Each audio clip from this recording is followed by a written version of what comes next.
हसन रज़ा साहब ने bar council मुख्तलिफ, और उसमें उन्होंने आके एक ऐसी ऑडियो के बारे में, एक ऐसी टेप के बारे में जिसकी अभी कोई फोरेंसिक नहीं हुआ, जिसकी कोई अभी ऑथेंटिसिटी नहीं है, जो बिल्कुल स्याको सबाक से हट के किसी और मकसद की जो गुफ्तगू थी उसको जिस तरीके से बुनियाद बना के आज जो इल्ज़ाम लगाया इन हाजिर सर्विस जजेस पर और ये कहा कि जी वो अलहदा हो जाएं, मुस्ताफ़ी हो जाएं और हम उनके ख़िलाफ़ रेफरेंस दायर कर रहे हैं, ये तो एक बहुत ही आज अफसोसनाक मनाज़र हमें नज़र आए। देखिए समी इब्राहिम साहब, ये पहली दफ़ा नहीं है। आपने देखा होगा कि जब ये कासिम सूरी वाले मैटर पे जब टेकअप हुआ तो ये शादियाने बजा रहे थे इन्हीं जजेस की, और जजेस भी यही थे, यही उमरता बंदियाल साहब थे, यही इजाजुल हसन साहब थे और यही जस्टिस मुनीब अख्तर साहब थे और बाकी जजेस थे। सिमिलरली कि जिस वक्त दोस्त मोहम्मद मज़ारी वाले रूलिंग के ख़िलाफ़ प्रोसीडिंग्स शुरू हुई तो इन्हीं जजेस के ख़िलाफ़ उनको मिलाइन करना, उनके ख़िलाफ़ प्रोसीजर करना और उनके ख़िलाफ़ 8-8, 10-10, 15-15 रोज़ की प्रेस कॉन्फ्रेंसेस शुरू हुई। मकसद ये था कि उनको प्रेशराइज़ किया जाए, और यही बार कौंसिल के मेंबरान, उस वक्त की सुप्रीम कोर्ट बार, वो सारे के सारे चले गए। उनको कहा कि जी आप इस केसेस से अलग हो जाएं, आप फुल कोर्ट बनाएं, आप ये करें वो करें, और इन्हीं जजेस को उन्होंने मिलाइन करने की कोशिश की। और जिस जज साहब का, मज़ार अकबर नकवी साहब के ख़िलाफ़ आज ये कर रहे हैं, पर्पज़ उनका क्या था कि ये आपको याद होगा कि जिस वक्त इन्होंने आते साथ ही नैब लॉज अमेंड किए, वो इनके पास है वो केस भी, ECL से इन्होंने अपने नाम निकाल दिए और सारे ये प्रोसिक्यूटर्स तब्दील कर दिए थे, और ये सारे जो इन्वेस्टिगेटिंग ऑफिसर से वो तब्दील कर दिए थे। इस पे मज़ार अकबर नकवी ने रिकमेंड किया था और प्रपोज किया था कि इस पे चीफ जस्टिस सो मोटो एक्शन ले, और जिस पे सो मोटो एक्शन हुआ था, और कोर्ट ने फिर वो ECL से नाम निकलवाने वाला भी वो वापस भेजा था कि जी आप केस टू केस बुनियाद पर ये आर्डर करें, और वो सारे के सारे आर्डर सेटिसाइड किए थे उन्होंने। और उसके बाद जो प्रोसिक्यूटर्स तब्दील कर रहे थे उनको भी वापस किया था, और ये भी आर्डर किया था कि इन्वेस्टिगेटिंग ऑफिसर जो है वो भी तब्दील ना करें, क्योंकि उस जजमेंट को प्रॉपरली या उन आर्डर्स को इम्प्लीमेंट तो इन्होंने नहीं किया, लेकिन पर्पज़ उनका सामने नज़र आ रहा है। और फिर उसके बाद ये जो तमाम दूसरा वाला केस उन्होंने आर्डर किया है, वो ये कहा है कि 90 डेज़ में इलेक्शन होंगे, ये आइन का तकाजा है, और सुप्रीम कोर्ट के चीफ जस्टिस को रिकमेंड किया है। उसमें भी ये मज़ार अकबर नकवी और इजाजुल हसन साहब मौजूद थे, जस्टिस मुनीब अख्तर साहब थे, और उन्होंने ये कहा कि जी आप 90 डेज़ के इलेक्शन के लिए चीफ जस्टिस ऑफ पाकिस्तान इसमें सो मोटो प्रोसीडिंग शुरू करें। फिर अगले दिन डोगर साहब वाला केस आया, और जिसको आर्डर को उन्होंने पहले भी सस्पेंड किया था, बाद में भी किया। अब असल में ये पाकिस्तान बार कौंसिल बड़ी माजरत के साथ, या जो साबिक सदर सुप्रीम कोर्ट बार थे एहसन मोहन साहब, इनके ये भी मेंबर बार कौंसिल हैं पाकिस्तान बार कौंसिल के, इनकी असल में अलाइनमेंट है विद दी मुस्लिम लीग नून, और आजम तारड़ इनके सेनेटर भी हैं और वजीर कानून भी, और इस वक्त वो मेंबर पाकिस्तान बार कौंसिल है सिटिंग। हालांकि ये 2 ओहदे नहीं रख सकते, इनके अपने फैसले हैं। जब फरोग नसीम था पाकिस्तान बार पेश नहीं होने दे रहे थे, पेश नहीं होने दिया, उनका कहा कि इनका ऑर्डर हमने सस्पेंड कर दिया, इनका लाइसेंस, ये पेश नहीं हो सकते, ये 2 ओहदे नहीं रख सकते। और ख़ुद 2 ओहदे भी रखे हुए हैं, पाकिस्तान बार कौंसिल के मेंबर भी हैं, और इन्होंने सिर्फ इन्फ्लुएंस किया है जस्ट फॉर द काज कि उनकी ख्वाहिशात के मुताबिक चलेंगे जजेस तो ठीक, नहीं चलेंगे तो हम इनका खिलाफ प्रोसीड करेंगे। ये काबिल अफसोस है।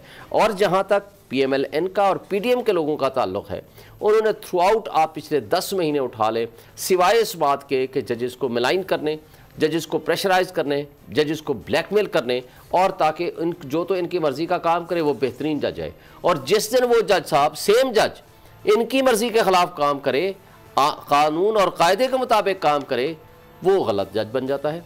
और इसी जज साहब, जी सॉरी मैं आपकी बात काट रहा हूँ, मज़ाहिर अली नकवी साहब के मैं देख रहा था जो मुकदमे उन्होंने सुने हैं, और बड़े उन्होंने फैसले ऐसे दिए हैं कि जिसमें नज़र आता है कि उनके कोई बायसेस नहीं है।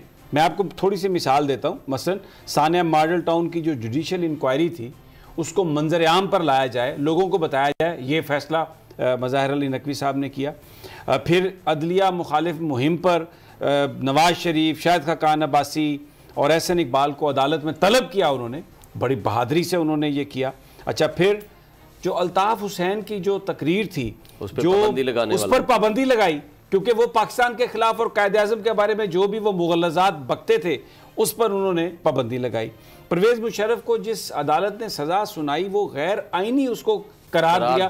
इस बात की बहुत तकलीफ थी नवाज शरीफ को और इनके तमाम साथियों को। लेकिन देखें किस कदर वो बहादुर और ऑब्जेक्टिवली उनकी अप्रोच है कि ये जो देखें ना, जजमेंट से आपका इख्तलाफ हो सकता है, आप कहें, लेकिन उन्होंने जो जिस बुनियाद पर वो जजमेंट सेटिस्फाइड की, उन्होंने कहा कि कॉन्स्टिट्यूशन जो थी वो गलत थी, वो गलत थी बिल्कुल। तो एक लीगल कॉन्स्टिट्यूशनल इशू था। अच्छा, फिर जब पीआईसी में वहां पर वकला ने हमला किया तो उन्होंने ये कहा कि ये कलंक का टीका है काले कोट पर, बड़ा यानी एक बड़ा खुलकर उन्होंने बात की।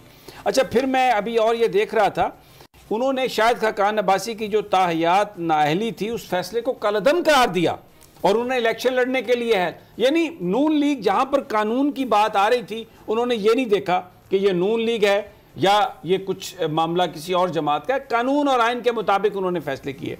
और जो इन्होंने ऑडियो चलाई है, मैं आपको उसकी डिटेल दे देता हूँ। बुनियादी तौर पर ये आज से 5-6 महीने पहले की ऑडियो है। उसमें मज़ाहिर अली नकवी साहब प्राइवेट गाड़ी में जब जा रहे थे तो एक ट्रैफिक वार्डन से तल्ख कलामी हुई, बदतमीज़ी उसने की। मज़ाहिर अली नकवी साहब ने उनको अपने चैम्बर में बुलाया। मोहम्मद बख्श भट्टी को वज़ीर आला पंजाब जो परवेज़ इलाही साहब थे, उन्होंने माजरत के लिए भेजा उनके घर कि आपके साथ एक वार्डन ने ज्यादती की, मैं बतौर चीफ मिनिस्टर, हम बतौर executive head of the province, हम आपसे माफ़ी मांगते हैं, माजरत करते हैं, आप एक ऑनरेबल जज हैं और आपके साथ ये हुआ। और बड़ा खुला दिल था मज़ाहिर अली नकवी साहब का, उन्होंने उस चीज़ को भी जाने दिया। अब उस वक्त असल तो सवाल ये पैदा होना चाहिए ना शोएब शाहीन साहब के चीफ मिनिस्टर पंजाब और एक जज, सिटिंग जज ऑफ सुप्रीम कोर्ट, कौन उनके टेलीफोन कौन टैप कर रहा है? असल तो बात जुर्म तो ये देखना चाहिए बनता है। अब ये सब्सिक्वेंट बात है कि कौन सा टुकड़ा किसके साथ मिलाया गया, लेकिन असल बात है, पहली बात तो ये है कि ये कैपेसिटी किसके पास है। ये पूछने का सवाल बनता है कि ये कैपेसिटी जो मेरे आपके पैसों से, हमारे टैक्स मनी से ये हमने ख़र्चा करके ये एक कैपेबिलिटी क्रिएट करके इनको दी है, जिसको भी दी है, वो कौन है, जो ये कैपेसिटी किसके पास है, फिर किसने ये हरकत की है, और जिसने ये की है सिक्योर्ड लाइन को टेप की है, जिस हद तक के भी की है, सब्सिक्वेंटली कितनी उसमें एडिटिंग की है, ये भी बात की बात है। लेकिन बात ये है कि उसको टेप करना ये जुर्म है, ये ऑफिशियल सीक्रेट एक्ट की वायलेशन है।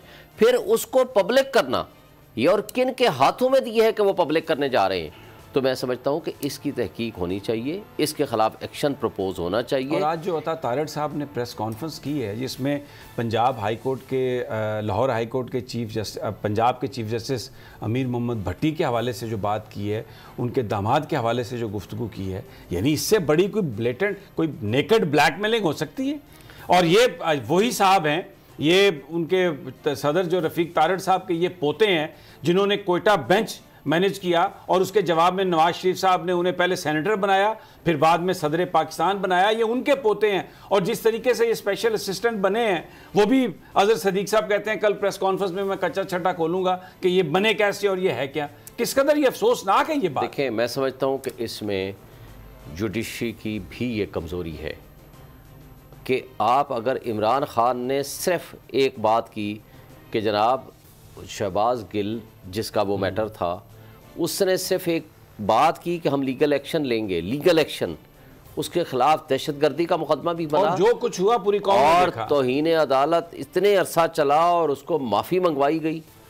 वो तो चलो हम उसमें तफसील में नहीं जाना चाहते। भाई, जो सामने जो आपको ललकार रहे हैं, जो आपको डिफेम कर रहे हैं, जो पूरे इंस्टीट्यूशन को डिफेम कर रहे हैं, तो आप उनके खिलाफ क्यों नहीं एक्शन लेते? उनको बुलाएं, उनके खिलाफ एक्शन लें, या तौहीन अदालत का कानून डिस्क्रिमिनेशन के साथ इस्तेमाल ना करें, उसको बंद कर दें। अच्छा, अदनान आदिल साहब भी हमारे साथ हैं, मगर आप इजाज़त दे तो। अदनान आदिल साहब, आप